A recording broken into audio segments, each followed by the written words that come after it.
The modern Olympics is the world's biggest sporting event, and in 3 years' time, rugby will make its return after an 89-year absence.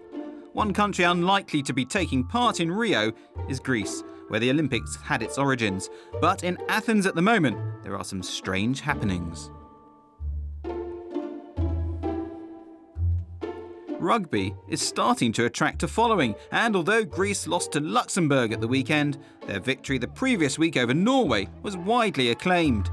One man playing his part in their development is their coach, Nikolaos Petropoulos.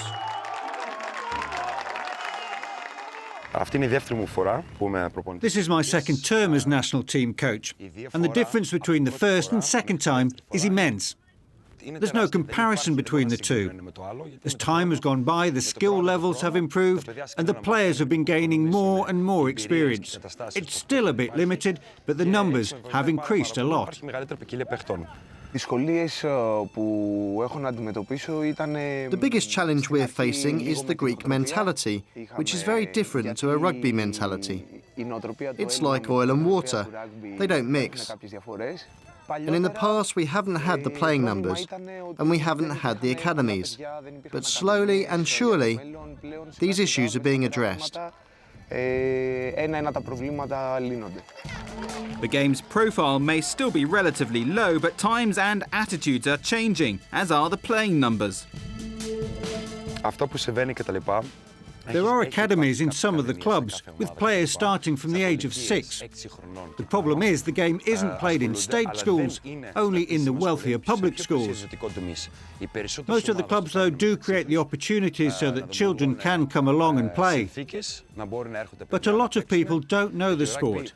They see its physicality, and they think a 6-year-old will be made to do the same thing. But once they get to know the sport, things will definitely improve. We've moved on from just the players here in Greece teaching others about rugby. Now we have 4 or 5 players who've gone abroad. I played in the first division in Spain. And when we come back, we bring a totally different mentality, a different attitude. And that's one of the biggest things we need to fix.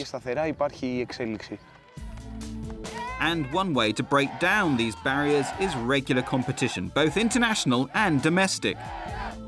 I've already implemented for the national team a first 15 and a second 15 for younger players. And from September, we'll have a third and fourth team as well for the whole of Greece.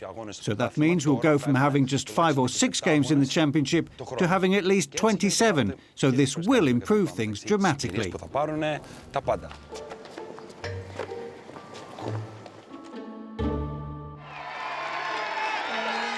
Israel, already in a dominant position at the top of Division 2B of the European Nations Cup, met Denmark in Netanya, and they maintained their 100% record with an emphatic win.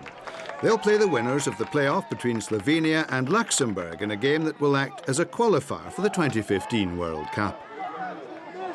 Israel kept it in the family in the first half.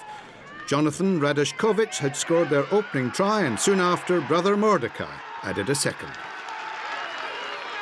At the break, Israel led 24-3, and they added 4 more tries in the second half to complete a comfortable 46-3 victory.